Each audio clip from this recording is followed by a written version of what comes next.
क्या हो अगर मैं आपसे कहूं कि हिंदुस्तान की सबसे जरूरी पॉलिटिकल पार्टीज में से एक डर से बनी थी।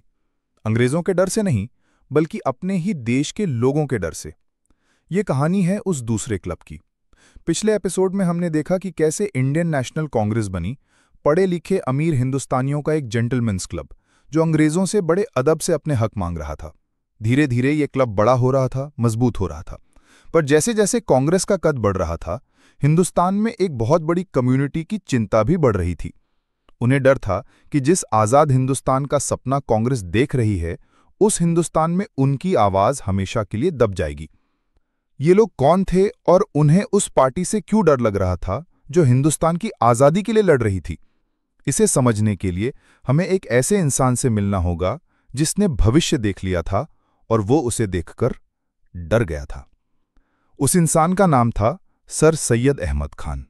और कमाल की बात यह है कि शुरू में सर सैयद हिंदू मुस्लिम एकता के सबसे बड़े सपोर्टर्स में से एक थे। वो एक मॉडर्न सोच वाले इंसान थे। वो जानते थे कि 1857 की लड़ाई के बाद अंग्रेज मुसलमानों को शक की नज़र से देखते थे और मुसलमान भी मॉडर्न वेस्टर्न पढ़ाई लिखाई से दूर भाग रहे थे। सर सैयद को पता था कि अगर ऐसा ही चलता रहा तो मुसलमान बहुत पीछे रह जाएंगे। इसलिए उन्होंने अलीगढ़ मूवमेंट शुरू किया। उन्होंने स्कूल खोले, साइंटिफिक सोसाइटीज बनाई और मुसलमानों को मॉडर्न तालीम हासिल करने के लिए मनाया। वो कहते थे कि इस्लाम और मॉडर्न साइंस में कोई दुश्मनी नहीं है। वो लिखते थे कि हिंदू और मुसलमान दोनों एक ही देश के वासी हैं, एक ही कौम है। तो फिर ऐसा क्या हुआ कि यही इंसान, एकता की बात करने वाला यही लीडर, बंटवारे की सोच का सबसे बड़ा इंटेलेक्चुअल आर्किटेक्ट बन गया? जवाब है डर। पर यह डर मजहबी नफरत का नहीं था। यह डर था पॉलिटिकल कैलकुलेशन का, एक ठंडे दिमाग के गणित का। सर सैयद ने देखा कि कांग्रेस क्या मांग रही थी। वो वेस्टर्न स्टाइल डेमोक्रेसी मांग रही थी, यानी वन पर्सन वन वोट का सिस्टम। सुनने में तो यह बहुत अच्छा लगता है ना, सबके लिए बराबरी। पर सर सैयद ने जब हिंदुस्तान के आंकड़ों को देखा तो उनका दिल बैठ गया। उन्होंने देखा कि हिंदुस्तान में हिंदू आबादी में बहुत ज्यादा थे। इसका मतलब था कि किसी भी चुनाव में हिंदू मेजॉरिटी हमेशा मुस्लिम माइनॉरिटी को आउटवोट कर देगी। इसे ऐसे समझो, मान लो आपके स्कूल में हेड बॉय का चुनाव हो रहा है। एक क्लास में 70 बच्चे हैं और दूसरी में 30। चाहे कुछ भी हो जाए, जीतेगा कौन? हमेशा 70 बच्चों वाली क्लास। सर सैयद को यही डर था। उन्हें लगा कि कांग्रेस जिस डेमोक्रेसी की बात कर रही है, वो मुसलमानों के लिए आज़ादी नहीं, बल्कि हमेशा के लिए एक हिंदू मेजॉरिटी के नीचे दबकर रहने की गुलामी लाएगी। उनकी कल्चर, उनकी आवाज, सब कुछ खत्म हो जाएगा। तो उन्होंने अपना रास्ता बदल लिया। उन्होंने कहा कि मुसलमानों को अभी पॉलिटिक्स से दूर रहना चाहिए। पहले उन्हें अंग्रेजों के प्रति वफादारी दिखानी चाहिए ताकि अंग्रेजों का भरोसा जीता जा सके। और इस बीच उन्हें अपनी पूरी ताकत मॉडर्न पढ़ाई लिखाई पर लगानी चाहिए, ताकि जब वो हिंदुओं के बराबर खड़े होने लायक हो जाएं, तब पॉलिटिकल हक की बात की जाए। ये एक प्रैग्मेटिक यानी प्रैक्टिकल सोच थी। ये एक लीडर की अपनी कम्युनिटी को बचाने की कोशिश थी। पर इस सोच ने अनजाने में एक ऐसे रास्ते की नींव रख दी जो सीधा बंटवारे की तरफ जाता था।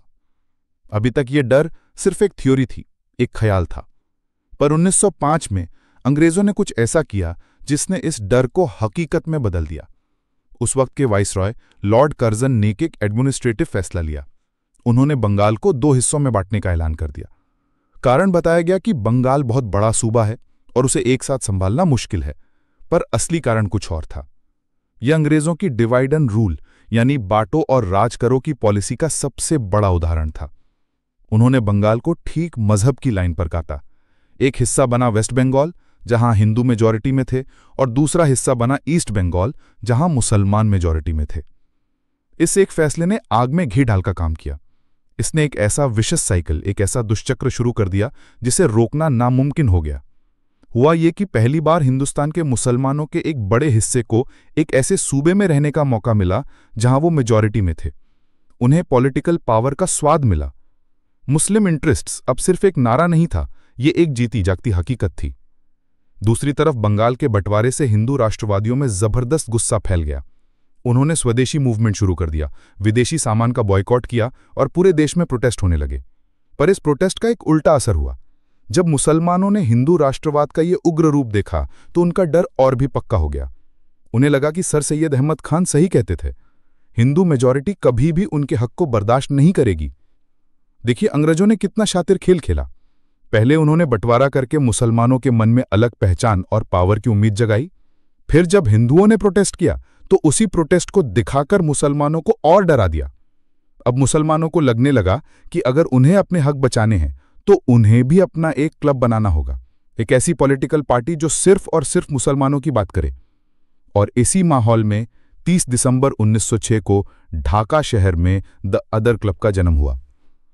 ढाका के नवाब सलीमुल्लाह खान के महल में पूरे हिंदुस्तान से लगभग 3000 मुस्लिम डेलीगेट्स इकट्ठा हुए। ये all India Mohammedan educational conference की सालाना मीटिंग थी, वही कॉन्फ्रेंस जो सर सैयद ने शुरू की थी। पर इस बार बात सिर्फ तालीम की नहीं होनी थी। माहौल में एक नई पॉलिटिकल बेचैनी थी। इससे कुछ महीने पहले ही अक्टूबर 1906 में आगा खान की अगुवाई में कुछ बड़े मुस्लिम लीडर्स वाइसरॉय लॉर्ड मिंटो से शिमला में मिले थे। इसे शिमला डेप्यूटेशन कहते हैं। उन्होंने मिंटो से साफ साफ कहा था कि आने वाले पॉलिटिकल रिफॉर्म्स में मुसलमानों के हितों की रक्षा की जानी चाहिए। और उन्होंने एक बहुत खास मांग रखी, सेपरेट इलेक्टोरेट्स की।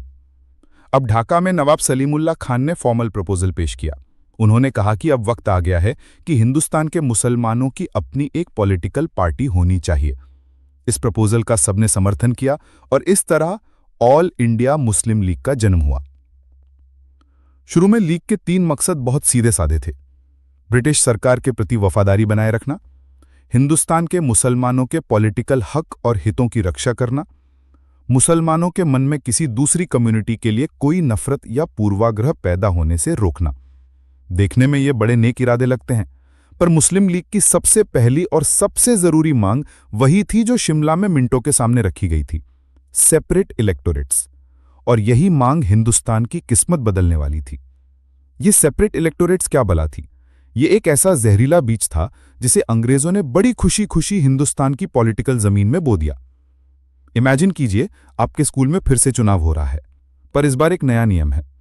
नियम यह है कि सेक्शन ए का कैंडिडेट जब खड़ा होगा तो उसे सिर्फ सेक्शन ए के बच्चे ही वोट दे सकते हैं, और सेक्शन बी के कैंडिडेट को सिर्फ सेक्शन बी के बच्चे।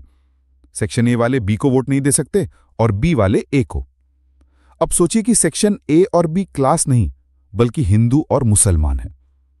सेपरेट इलेक्टोरेट्स का मतलब था कि कुछ सीटें सिर्फ मुस्लिम कैंडिडेट्स के लिए रिजर्व्ड होंगी और उन सीटों पर वोट भी सिर्फ मुसलमान ही डाल सकेंगे। 1909 में अंग्रेजों ने मिंटो मॉर्ले रिफॉर्म्स नाम का नया कानून पास करके मुस्लिम लीग की यह मांग मान ली। लॉर्ड मिंटो को father of the communal electorate कहा जाने लगा। अंग्रेजों के लिए तो यह डिवाइड एंड रूल की बहुत बड़ी जीत थी। उन्होंने हिंदुस्तान के नेशनलिस्ट मूवमेंट को बीच से तोड़ दिया था, पर इसका असर बहुत ज्यादा गहरा और भयानक होने वाला था। यह सिर्फ एक छोटा मोटा पॉलिटिकल कंसेशन नहीं था, इसने हिंदुस्तान की सियासत का डीएनए ही बदल दिया। इसने एक ऐसा सिस्टम बना दिया जिसने बंटवारे की सोच को एक सेल्फ फुलफिलिंग प्रोफेसी, यानी एक ऐसी भविष्यवाणी जो खुद को ही सच साबित कर देती है, बना दिया। कैसे? सोचकर देखिए। अब अगर आप मुस्लिम नेता हैं और आपको चुनाव जीतना है तो आपको क्या करना होगा? क्या आपको हिंदुओं, सिखों, ईसाइयों सबसे बात करके सबके मुद्दे उठाकर एक बड़ा कोलिशन बनाना होगा? नहीं। अब आपको सिर्फ मुसलमानों को खुश करना है। और चुनाव जीतने का सबसे आसान तरीका क्या है? यह साबित करना कि आप मुस्लिम इंटरेस्ट्स के सबसे बड़े रक्षक हैं। इससे पॉलिटिकल कंपटीशन की एक नई रेस शुरू हो गई। अब मुसलमानों में होड़ लग गई ये दिखाने की कि कौन ज्यादा कट्टर मुसलमान है, कौन ज्यादा आक्रामक तरीके से मुसलमानों की बात करता है। जो नेता हिंदुओं से कॉम्प्रोमाइज या भाईचारे की बात करता उसे गद्दार कहा जाता, जो नेता हिंदुओं के खिलाफ जहर उगलता उसे हीरू माना जाता। इस सिस्टम ने मुस्लिम लीग के इस दावे को सच साबित कर दिया कि वही मुसलमानों की इकलौती आवाज है, क्योंकि कोई भी मुसलमान जो कांग्रेस जैसी सेक्युलर पार्टी में जाता वो अब पॉलिटिकल सुसाइड कर रहा था। वो अपने ही लोगों से वोट नहीं मांग सकता था। इस एक कानून ने 40 साल के लिए राष्ट्रीय राजनीति के कुएं में जहर घोल दिया। इसने बंटवारे को सिर्फ एक पॉसिबिलिटी नहीं बल्कि एक लॉजिकल एंड पॉइंट बना दिया।